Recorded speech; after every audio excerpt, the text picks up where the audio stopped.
What's up, Joe? What's up, everybody? Welcome to another edition of Sports 360. I'm Jeff Fennell, and I'm here with my man, Rob Duran of Rob Duran Sports. Rob, what's up? How you doing, brother? Hey, Jeff. How's it going, man? I'm doing good, man. Mets fan. I'm a Mets fan. Everybody knows that who's listening. And we went to Atlanta last week. And it was last week. Yeah, it's last week. Lost 3 Last out of week. 4 and still in first place. Earth is still spinning. Sun is still coming up. So, all of those dire, predictions. Oh, you're coming to Atlanta. Okay. Still left in first place and still in first place as of right now. But we'll see how long it lasts. But so I'm doing good, man. Mets are still hanging in there. Took 3 out of 4 from Philadelphia. But how you doing, man? Have you ordered your couch from from Amazon? Are they bringing it tomorrow so that you can, the Man, Yankee fans need the couch right about now, don't they? we're getting there. We're close to. Listen, they're on a one-game winning streak right now. So we're Man, hot. They're on fire right now. 1-0 in their yeah, last one game. So I'll take that, considering the way they've been playing lately. Tough matchup coming up with your Mets. The good thing is, got news. DeGrom is not starting tomorrow, but it's Taiwan Walker, who's still a really good pitcher. So at least it's not Scherzer and DeGrom going against the Yankees. So a little bit of breathing room for tomorrow's game. yeah. I think primarily the reason why they did that because if DeGrom pitched tomorrow, he would have missed the Dodgers. Yeah. So I think that's kind of what was going on. Because the Mets have a series coming up soon against the Dodgers, and they certainly want DeGrom to pitch in that series. Absolutely. But they only have 2 games with the Yankees tonight as we're recording, and tomorrow. So I think trying to get your best to go up against what is a juggernaut. The Dodgers are a juggernaut, bro. They're unreal, man. And listen, they've been up double digits for as long as I can remember on this division. They may win that division by 20 games the way they're playing. They're 18 up on San Diego right now. I would not be surprised if they go 20 plus by the end of the season. They're just such a deep team. They get injured, they withstand those injuries because they just plug guys in. It's incredible the foundation that team has built and the pipeline they have of talent. It's insane, man. Yeah, it is. And they just got May back, right? He's come back. But from last week, we were talking about Walker Bueller coming back, but he's not, right? Yeah, As it turns out, he's having elbow surgery and he's done for the season. So, that's a big loss for them because Bueller's one of the better pitchers in all of baseball. But again, the Dodgers seem to lose players but don't lose a step. And so that's what makes them. I mean, they're just dominant right now, man. yeah, and like I said, there's such a deep team. Like I've never seen a team that can sit down regulars and their bench guys come in, or they just call up these guys from the minors and they don't miss a beat at all. At all. It's Yeah. insanity. It's great the way it's a great model to building a team because yeah, they spend the money, but they also develop these players too. So it's a great model they have going on there in LA. And as a Yankees fan, I mean, one of the Dodgers right now who seems to be playing pretty well is a former Yankee, Joey Gallo. I don't believe he's over there setting the house on fire, but he's had his moments in the short time that he's been in LA. So, as a Yankees fan, how do you look at that? What kind of feelings do you have when you see Joey Gallo going over there and having some success there that he did not have this year in the Bronx? I'm actually really happy for Gallo. It seemed like he just couldn't. I don't want to say couldn't handle New York because that makes it seem negative on him. But I think the pinstripes were heavy for him. And listen, he's a good player in Texas. Obviously, he's the true the three true outcome type of player with the strikeout, the walks, the home runs. So what you see is what you get from him, and that wasn't happening in New York for whatever reason. And the moment he left, I'm assuming for him felt like a weight lifted off his shoulders because I think he hit a home run like in his first or second game after getting traded. He's continued to hit home runs. He's making good defensive plays. I think his last night he threw someone out at the plate from left Hmm. field. Yeah. So he seems like he's catching that stride again. And it's weird because, he is in LA. It's not like it's a small market team. He didn't get traded to the Marlins or the Pirates or something like that. He's in LA and he's thriving. He's doing a good job there. And I'm happy for him that he's you know doing what he does. Unfortunately, it didn't happen in New York. It would have been great because I think he was a great addition when they traded for him, and I think he would have fit that middle of the lineup in New York perfectly. With in between Judge and Stanton with Rizzo there and all those guys. But good for him. I'm glad he's able to salvage what's left of the season and help LA. Again, adding to how deep that team is. Right. Right. Let's get back to your Yankees, though. What do they have to do? I mean, they're not at the point, Rob, where they have to salvage their season, but it. I think when you're a good team, and the Yankees are a good team, you, it's hard to justify and be okay with playing as poorly as they have for as long as they have. And the thing that really is striking to me is how many times they've been shut out and how many times they've just been kept under 3 runs. It's almost as if they've become a punchless team. And I that's the part I don't understand. Like, what's happened to the Yankees bats? They just lost their stride, and I don't know if it's maybe they overachieved too much, I guess, to start the season. And everyone was talking about, oh, are they better than the '98 Yankees and all this stuff? And I'm like, wait a minute, because if you were alive to see the '98 Yankees, that team was a juggernaut. Those '90 Yankees are not to be compared, especially with teams today. But maybe the Yankees overachieved a little. Maybe some of their guys, aside from Aaron Judge, were playing out of their minds. It's almost similar to, I compare it to like what the San Francisco Giants were doing last year, where every single person played like to their career best and led them to 100 plus games winning for the season. So maybe that was going on. But listen, this team is capable of putting together another run similar to what they had at the beginning of the season. I have no doubt. There's talent up and down that roster that just it's not clicking at the moment. And I think you see it more with pitchers adjusting to not pitch to Aaron Judge because guys like Rizzo are now struggling. Guys in front of Judge are struggling. They're kind of trying to figure out who the leadoff hitter is going to be with DJ LeMahieu and then Benintendi jumping in there. Sometimes Aaron Judge let off. So I think once you get that collective unit around Judge to start hitting the ball, the Gleyber Torres, the Rizzos again, and when Giancarlo comes back, hopefully at some point this week, I think we'll then see that collective unit begin to hit the ball, put the ball in play, and just play Yankee baseball again. Because, like you said, they're playing poor. They're playing poorly right now. There's no other way around it. We can even go back maybe 30 games and say this is not the team we saw prior to the All-Star break. And, I'm not ready to panic just yet. I said my magic number to panic is if they go to 5 games up in the division. Right now they're at 8.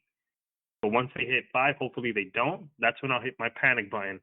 But they need to fix things up quick because their pitching seems to be coming around. Now we need the hitting to do the same thing. Yeah, the hitting, has to improve definitely. And right now, the reports are that Stanton will be back on Thursday. So that would be a welcome addition to their lineup because they need someone, to help jumpstart them. And who Yeah, and I knows? think They're facing Scherzer tonight, but who knows? I mean, it could be one of those things where that's where they break out. As unlikely as it may seem, you know what I mean? That could yeah. be the type of thing that happens. But um, yeah, but they do need to they need to turn it around offensively. And I know Boone has expressed some real frustration over the past several games as the Yankees were in that tailspin because I mean they lost the first two against Tampa Bay, and they needed that walk off grand slam from Donaldson to capture that last game, and then lost the net. They had a four-game set against Toronto and lost the first three games. And so for anyone who thought that that walk-off grand slam was going to be a momentum creator, it wasn't, right? Yeah. And so the frustrations built up again, including what I thought was an overreaction yesterday by Garrett Cole when Manoah hit Aaron Judge with a pitch. Cole comes out, he kinda came out of the dugout like he wanted to do a little something. And that's why Manoah said, "Listen, you really want to do something? Come past the Audi sign, right? That's on the Yeah. field." You know, Listen, because Manoa Garrett is a big boy, man. right, and Garrett Cole, I think, remembered that Yeah. after he bounced out the dugout. He bounced out the dugout, like, and then he said, "Oh, where am I going?" And then he stopped. Nobody was even around him to stop him, and I'm like, "Okay, Garrett, get back in the dugout." You I'll know? give Garrett Cole this credit. He does do that almost every time he's the first guy out there. But listen, man, Manoa's, I think he's 6'6", like 260. That's a big dude. Yeah, And I think a lot of it was the emotion of the game, and I get it. There's frustration in there in that clubhouse, and I like the way Aaron Judge handled the situation too, where he said some stuff because it was up and in again. Like I think it was the first inning, it was up and in. He didn't get hit in the first inning, but it was up and in on him, and then it happened again, and obviously he got hit, and they kind of just settled it between them. Everyone in the world knew that wasn't intentional at all. I don't think it was intentional. Judge knew it wasn't intentional, but I'm kind of glad to see some fire in that clubhouse. At least I know that there's a pulse in there, and they're I willing just hope to. it's real fire though, Rob. You know Yeah, what I mean? I that's the hope it's thing. real fire and not like that fake fire that you get in them, them fireplaces where you turn it on with a remote Yeah, control. I mean, was this did Garrett Cole hit the remote control, yeah, or did he rub some sticks together and get a spark? Really, you know what I mean? Some real fire, yeah. So that's the thing I wonder. But the bottom line is, man, you just got to win baseball games. I think you They win do. baseball games. It takes care of a whole lot of things. But we'll see what happens. I mean, Mets Yankees tonight and tomorrow, Subway Series. But my Mets have been playing pretty well, despite losing 3 or 4 in Atlanta. In the last game, they lost 3-2, where Degrom and Max Fried battled, and Degrom ended up with the loss. I mean, he gave up an infield single with 2 outs, I think, and then he was taken out. And Seth Lugo comes in. And see, this is the funny thing about baseball. It's they will lose. It was a 2-2 game, and Vaughn Grissom was on first base, and Michael Harris hit on a 3-2 pitch, hit a what would have been just a single, really, but they were playing so deep. They were playing no doubles defense. And it kind of was in one of those no man's land type thing. Mm, And because it was 3-2, Vaughn Grissom was running on the pitch. And Nimmo really didn't charge the ball in center field, and Grissom scored all the way from first base. And I just said to myself, you see, but this is part of that was created by getting to a 3-2 count. yeah, And, Lugo is one of those guys who seems to have not met a full count that he doesn't like. You know what I mean? Like mm, he's always nibbling and nibbling. And yeah, next thing you know, you have a 3-2 count and it changes the dynamic of the game. And that's why I really appreciate pitchers like DeGrom and Scherzer. And even though I don't like that kid from Atlanta, but that Spencer Strider, one yeah, of the things I like about him though, he just wants to throw strikes. And I think you need more pitchers who are looking to throw strikes, because I think there are yeah, too many who try to throw the perfect pitch, always trying to paint the corner or trying to get a guy to chase. And then next thing you know, your pitch count is up. You got a bunch of full counts, and it changes the game situation. So, but then look, the Mets still, they bounced back from losing 3 or 4 in Atlanta, and they took 3 or 4 from Philadelphia. Who, by the way, the Phillies are going to get Bryce Harper back soon. He's, I think, on his way to doing a rehab assignment, I believe. So that's good Yeah, news for them. They need him back. they do desperately, man. That guy, listen, he signed that contract in Philly, and he lived up to it.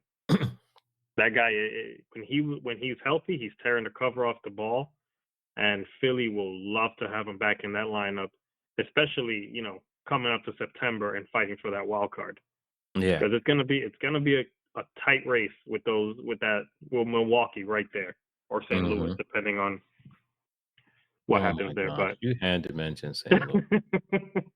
And St. Louis has won 7 games in a row, you Albert know. Pujols, he's hot. Pujols, man, Pujols for the win. 692 home runs. So it's not out of the realm. At the All-Star break, when he had 5 home runs, I thought, no way in the world is Albert Pujols going to get the 20 or 21 home runs he needs on the season to get to 700, right? I said, no way. Just no way. And now he's only 8 home runs shy. I'm He's pulling gonna for do him. it. He's gonna do it. Man, I had a feeling that home run derby changed up that swing.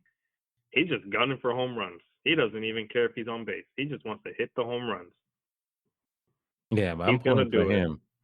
Not pulling for St. Louis, but I'm pulling for him. And I'm pulling for Bryce Harper, not because I like him and not because I like the Phillies, but because the Phillies and the Mets are done for the season. So I hope the Phillies Oh, get hot. I hope Bryce Harper comes back on a tear, and I hope he takes it out on the Braves and he does it in Philly and in Atlanta. I'm never going to forget that. Every time I go, I'm going to do that all the time. That guy is just so ridiculous. I gotta find out his name. I think it's Chip Carey, that one of the sounds most familiar. over the top announcers. And if I have his name wrong, I don't want to, get. So I got to get his name. I'll look him up. Then I can poke some fun at him. Um, man, because he just thinks like Atlanta is a house of horrors and stuff. I tell you what though, you know what's a house of horrors? It's going to be football right here in good old North Carolina because the Mm-mm. Carolina Panthers announced that none other than Baker Mayfield is going to be their starting quarterback. I'm telling you right now, Baker Mayfield, I said it before, Baker Mayfield is not a guy. He's not. I don't believe he's the type of quarterback that's going to get any NFL team to the promised land. So Carolina named him the starter. Mm, Let's just let the season play out. But I'm going on record right now saying Baker Mayfield is not a winning quarterback in the NFL. Not saying he can't win any games, but he's not going to win the Super Bowl for sure. And I don't think Baker Mayfield can even get a team to the Super Bowl. I think he's one of the most overrated players in recent times. So, um, anyway, we'll see what happens with Baker Mayfield, but I'm expecting a little bit of House of Horrors down here in Atlanta. I got that on my brain. In Charlotte, and in North Carolina as the year goes on. But really, man, what do you think about Baker Mayfield, man? You think Baker Mayfield's the type of guy that can take a team, forget making the playoffs, but make a serious run at the Super Bowl? Listen, that team would have to be stacked. And I'm talking about maybe if he was on the Rams, maybe he has a shot, but he's not the guy. I don't think he's ever been the guy. He had a good stretch at one point, and that's kind of what everyone's holding on to. He's like, oh, he had a good, I don't know if it was like 8 games or something like that at one point in the season. He had a Yeah. great 8 games. He's the Hmm. guy. You just got to give him some more time. And it's like, well, Tim Tebow had a good stretch too, and he wasn't a good quarterback. So let's not make that argument. But no, I mean, is he a number one? I guess, on a team like Carolina, but he's not the guy. He's not going to bring you to the promised land. He's not going to lead a team. He'll win you a couple games here and there, but that's the most you'll get out of Baker Mayfield. A couple wins that maybe he throws a winning touchdown pass, maybe he leads a good drive or something like that. But to go on a big stretch, a big playoff run, it's not the guy you want under center. Yeah. I mean, I think when you said unless you have a great defense or a great team around him, I kind of think of Trent Dilfer when he was on the Ravens, but they Yeah. really didn't need him because the Ravens' defense was so dominant. But how many teams do you have like that? Like that defense was something different. Yeah, yeah, it certainly Man. was. They would score more than the offense did. Yeah. So if he was on a team like that, yeah, perhaps. But because teams like the Ravens don't come along every day, I don't see, and the Panthers certainly are no Baltimore Ravens, Super Bowl champ Baltimore Ravens.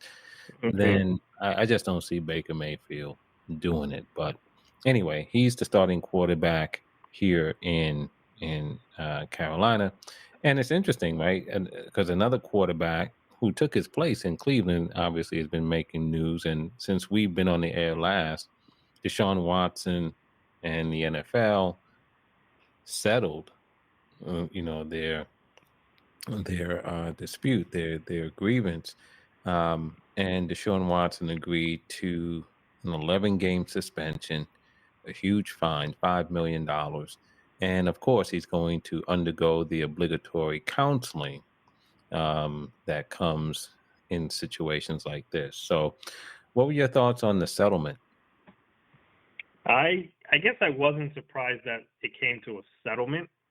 I'm on the record last week saying I think he should have got at least the full season, if not more. I guess the settlement was a way to avoid that from the players' union side and come to that agreement where at least he gets suspended more than the original. I believe it was 6 games, if I'm not mistaken. But yeah, I guess, I mean, I'm not happy with it. I wish he would have gotten at least a season, and then we'll make that discussion and determination if that's enough or if he's going to get more past that. But that was my initial reaction. It was, I was hoping for the full season at the very least. Yeah, I thought it was no way he was going to play in the NFL this year. We both mentioned that last week. If his case proceeded on appeal, the NFL had appealed the 6-game suspension that was handed down by the original arbitrator, and so they appointed a second arbitrator to hear the appeal, and it just seemed that the fix was in that Deshaun Watson was going to get more than, or at least a year, as a suspension. And so I think the handwriting was on the wall, so I can see why he wanted to settle. And I think the NFL wanted to settle in order to get this out of the public eye. I really Yeah. do. To not have the case continuing to hang out there, to have the periodic comments that you're going to have and the analysis that you're going to have, and then you're going to have the hearing and coverage of the hearing and all the rest of it.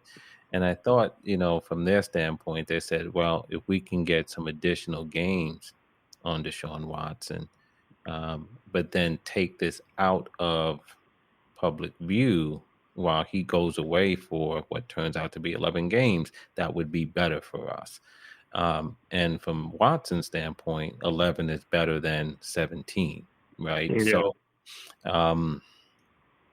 so to me, that was what was at play here. And, and now we just move on. I think that, I was not of any opinion of how many games he should or should not get, only because I don't know what the evidence is. You know what I'm saying? Like, you read the reports, but media reports and legal evidence are not the same thing, Yeah, So very different. for me, I had no sense of what was right or you know what I mean? It just seemed to me though, I was surprised when he only got 6 games initially because I just didn't think, based on what I read and based on what we've seen in the past, with some suspensions, that he would only get 6. But in the end, he's getting 11. And of course, when he's eligible to return, the opponent is going to be the Houston Texans. So, Yep. there's some beat writers right now working up, trying to come up with a catchy headline, for that game. Yep. But anyway, I mean, I'm kind of glad that it's resolved, at least legally.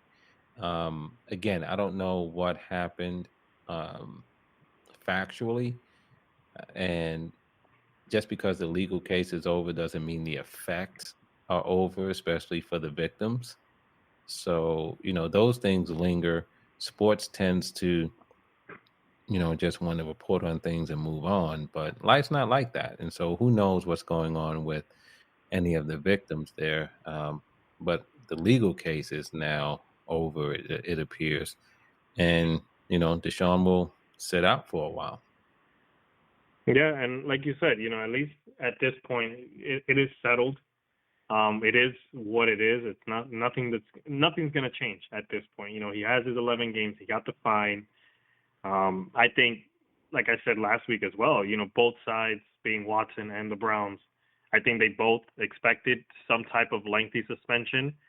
Maybe they were surprised to see the 6 games, and obviously the NFL going into this, and then yeah, let's settle for 11 games because I'll take 11 over what could possibly be a whole season and stuff like that. So, like you, yeah, I'm glad this is settled in this realm.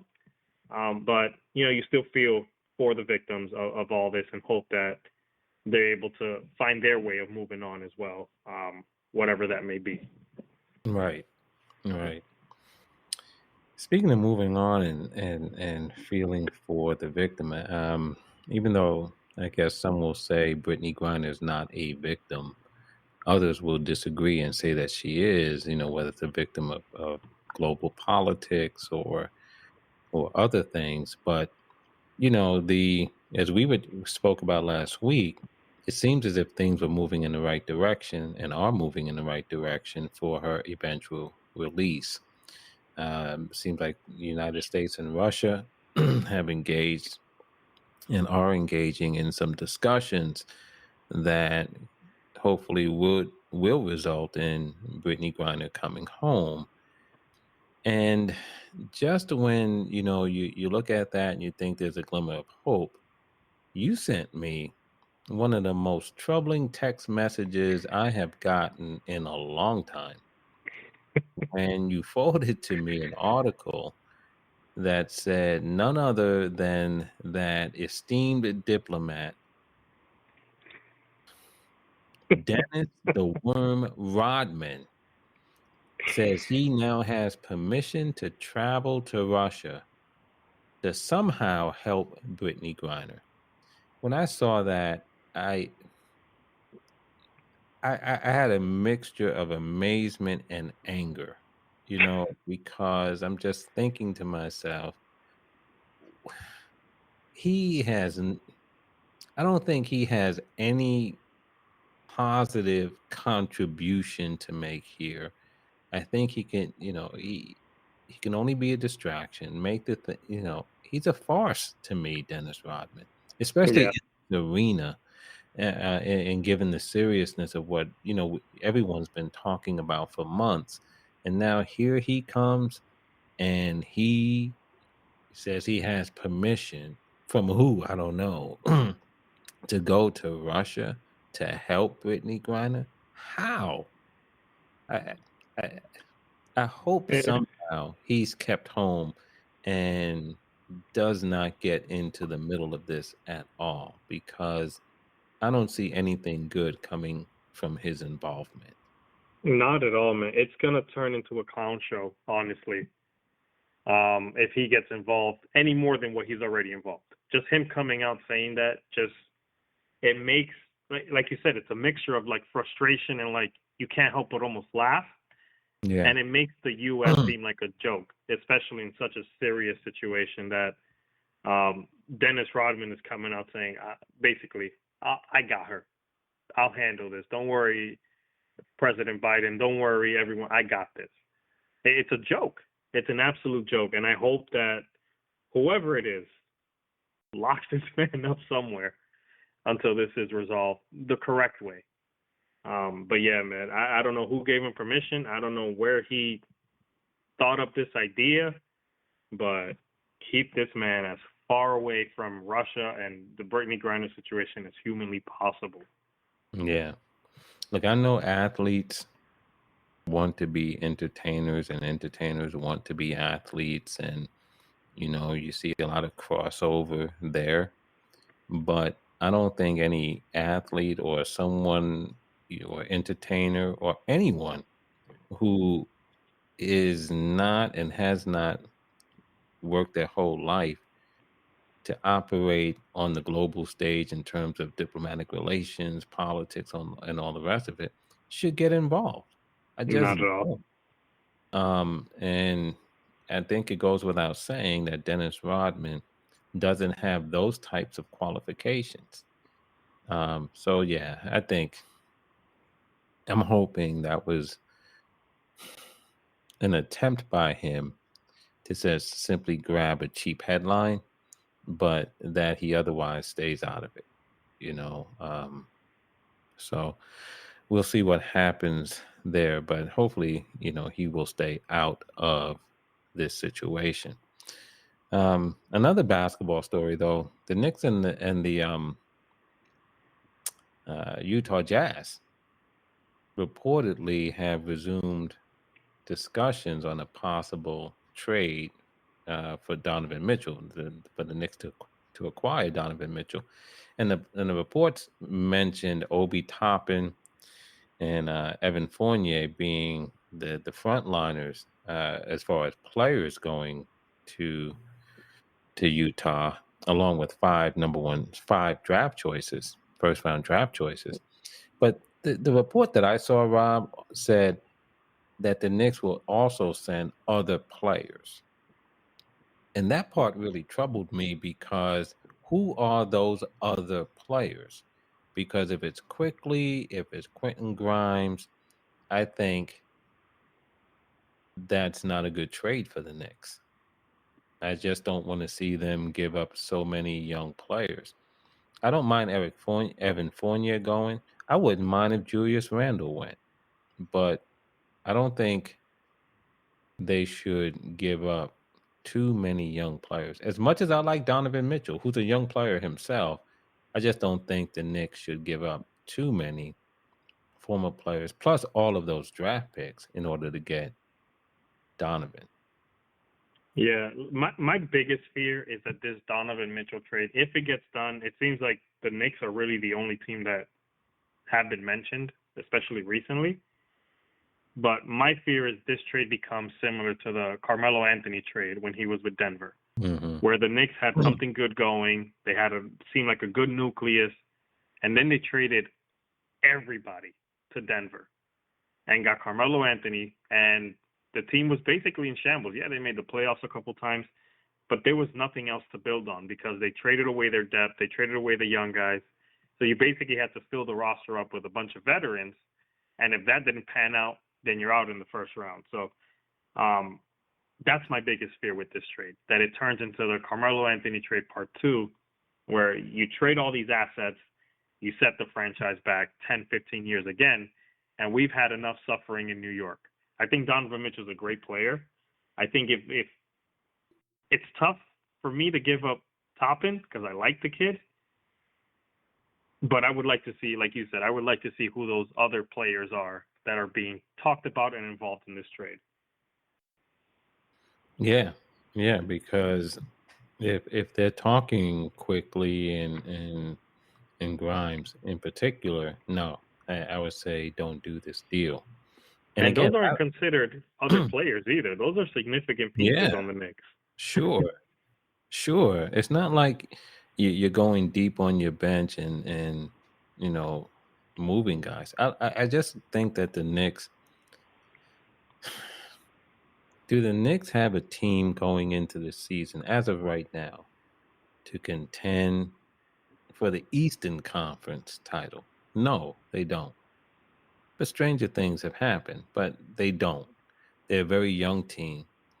And if they are going to get to that elite level, they're going to have to add talent. They're going to have to add a Donovan Mitchell type superstar, right? Because none of the elite teams in the East or in the West are without, you know, one or more elite players. You have to have them. Yeah. So the Knicks right now, they do have a lot of good young players. There's a lot of potential on that team, but I don't think they have an elite player on their team right now. So I get it that you want to get Donovan Mitchell. I just don't want to give up too much to get him. And maybe that's just an unrealistic set of expectations. You know what I mean? That you know to get an elite player like Donovan, you're going to have to really give up some assets. Um, I'm just hoping that one of these days the Knicks can actually draft their own elite player, their own John Morant, their own Steph Curry, you know what I mean? Their own Donovan Mitchell, their own Giannis. Why can't they draft their own?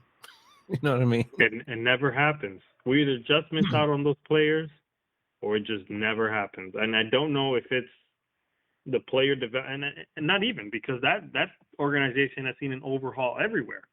So it's like, are we just hiring the wrong people? Are we just not? We don't know how to develop certain players. Do we not play to their strengths? And I'm not sure why it is that the Knicks, to this day, have not been able to develop a player. Maybe since I want to say Patrick Ewing. I'm Maybe about to I mean, say, yeah, I can't even think of a guy who was drafted by the Knicks and became a star on the Knicks. I can't think of one. Patrick Ewing's the last one, and think about how long ago that was. Yeah. And that lottery, money people say, was rigged by David Yeah. Stern so that the Knicks could get the number one pick.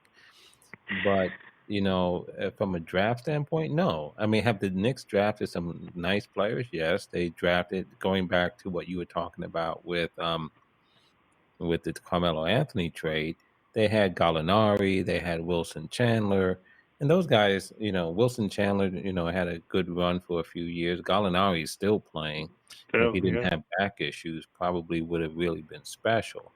And that was during the Isaiah Thomas era, I believe, because Isaiah Thomas had an eye for talent. Say what you Yeah, he want did. about other aspects of his administrative and management skills, but he has an eye for talent. But the Knicks have not drafted a superstar. They haven't drafted a player who really, even not even being a superstar, has been a difference maker. In I don't know how long. Um, but I just, there's a part of me that wants the Knicks to be able to do that. And now understanding that as they're currently constituted, it may take 2 or 3 years before the Knicks kind of challenge seriously in the East. So they're going to need some players. I guess the one thing, Rob, to think about is if Donovan Mitchell comes there, and they already have Brunson in the fold, do the Knicks become an attractive destination for would-be free agents or free Yeah. agents, you know? And that's the big piece. That's kind of what the Knicks have been lacking in recent years. It's free agents not wanting to go. And, we thought maybe perhaps the Amari Stoudemire, obviously he had his issues with the knee injuries, but maybe him coming over and signing there was going to bring people, then trading for Melo. And it didn't really work. They ended up stuck with Amari's contract. Melo obviously ended up getting dealt. That turned into a mess after Phil Jackson came in. It's just, man, something has to happen. I think this season there's a lot of pressure on RJ Barrett if he's not moved or anything, if he sticks with New York, there's a lot of pressure on him to take that next step. And I think this is the year because, he has the rookie extension for him is coming up. And if they don't trade for Donovan Mitchell, he's going to be looked at as the guy. And I think he has to take that next step and prove that, okay, I'm worth this. Maybe I can be that guy who develops into that Knicks star. And I mean, defensively, he's really good defensively. I just need his offensive game, his efficiency to really improve this year. Mm-hmm. Yeah. And I think I think he has the ability to get better. And I think he'll be a solid player in the NBA. I don't think he's a dynamic player. He's not a Jason Tatum. He's not a John Morant. He's not an Anthony Edwards. You look at those guys and you go, Yeah. you know what I mean? These If guys only. are special. I think that RJ Barrett's a nice piece. But in any event, we'll see what happens. When the trade talks died down initially, I thought that was it. I thought, the Jazz had overplayed their hand and they were looking for too much. Um, and I said, well, good. Now the Knicks aren't in that situation where they have to make the decision as to whether or not to give up, all of this young talent. But now that the talks have resumed, I kind of feel that the Knicks are going to end up with Donovan Mitchell. I just hope they don't overpay for him. You're going to have to pay a lot, but don't overpay for him. And I don't know what that is until I see it. You know what I mean? Yeah. But, I don't overpay for him. I think one of the good things is the Knicks put Fournier in the deal.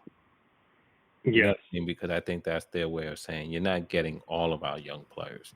You're going to have to take on an albatross of a contract. You know what I mean? And Yeah. because the Fournier contract is Evan Fournier is not a good. He's an NBA player, so he's good. But yeah, the Knicks can Yeah. they can move on from him easily. Yeah, he won't be missed. I think what really messed things up, I think, with this, and I think Donovan Mitchell, obviously, we spoke about it, a great talent, great player, was that Rudy Gobert trade and Yeah. how much they got back and the value Mhm. they got back. And then you kind of have to compare. It's like, who's the better player? Like, obviously, Gobert does great things defensively, and Donovan Mitchell does things offensively, but Donovan Mitchell can change a game, in ways that Rudy Gobert can't. So I think receiving those amount of assets in the Rudy Gobert trade really made Danny Ainge and the Jazz say, wait a minute, we got this for Gobert, who's a defensive specialist in a way. What can we get for this rising superstar right now? Let's try to make suckers out of somebody and get as much as we can. So, like you said, I hope the Knicks don't overpay. They are going to have to pay a hefty price because it is Donovan Mitchell. But hopefully, they don't gut the whole team and basically have to start from scratch in a couple Yeah. years. Yeah. Especially because I still think with Donovan Mitchell, they still have some pieces that they're going to need to add in order to be a real contender. Yeah. So anyway, lastly, man, on the KD front, one of the more recent rumors I saw was that the Memphis Grizzlies have expressed interest in Kevin Durant. Don't know how serious that interest is, but I do believe that the Grizzlies, which is interesting for the Knicks, Rob, in a sense, because the Grizzlies have a lot of young talent Mm-hmm. and they have a dynamic player in John Morant. And if the Grizzlies really are interested in Kevin Durant, it could be a signal that they realize that, yes, we have all of this young talent, but do we have the type of talent that can seriously contend with a Golden State? You know what I mean? And whoever comes out of the East.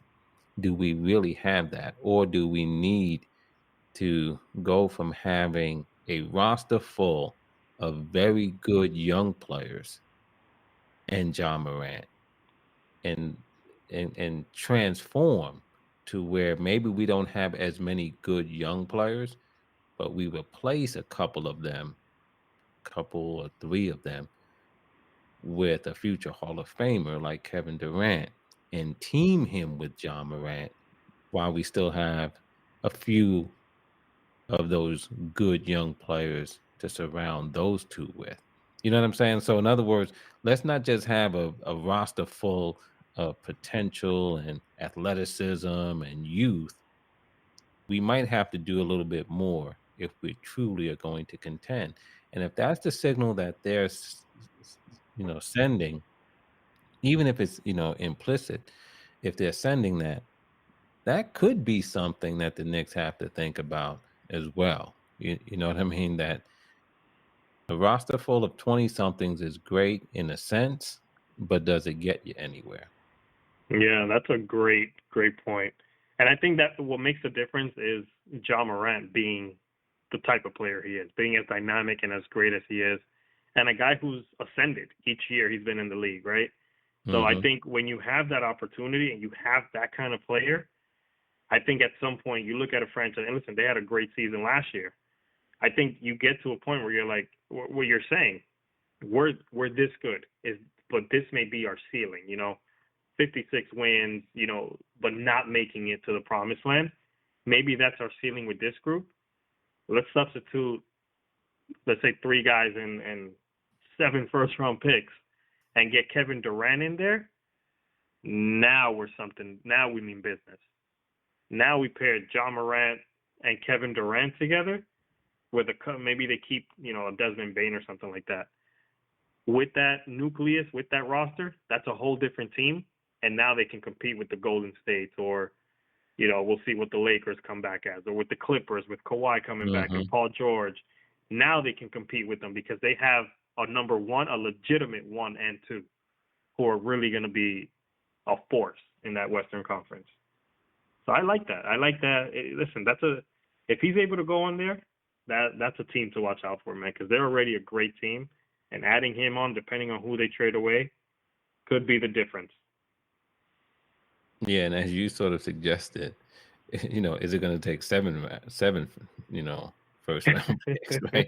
Because if Donovan Mitchell if Rudy Gobert got 4, and the talk right now is Mitchell, garnering 5 picks plus players. I mean, what does Kevin Durant? You know what I mean? And Yeah, I think that's the trouble with trying to trade Kevin Durant. I don't know who has the assets to really do it. You know, the Thunder, Oklahoma City, they have that's like true. That's true. 45 first-round picks. But Kevin Durant is not going back to Oklahoma City. No, You can't even make a record out of that. At least the Jackson no, 5, they say, I'm going back to Indiana.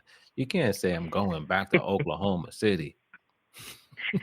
man, He he's not coming. He's not going back there. no, But we'll see, man. Again, got to keep an eye on our Knicks, and just hopefully they don't give up the house. yeah. Um, but it would be nice to have a talented player like Donovan Mitchell in the fold. So we'll see how that goes. All right, brother. Well, that's it for us, man. Yankees Mets. The game has started, so it seems like there's no weather issues. That there was talk that there might be some weather issues tonight, so hopefully there will not be. And I'm hoping the Mets just come out of there with a split, because it's tough to play in Yankee Stadium. So if they can come out taking one and the Yankees take the other one, that'll be good enough at this stage. But I need a and then after sweep. that, I hope your Yankees go on a winning streak. I do. No, Real I winning need streak. I need a sweep now. I need them to sweep. No, Take you don't need advantage to that sweep the Grom's not Mets. pitching No, tomorrow. no, no, no. Whoever you got after the Mets, sweep them. Man. Sweep them. But leave my Mets leave my Mets alone. They're still trying to get over their trip to Atlanta. Yeah.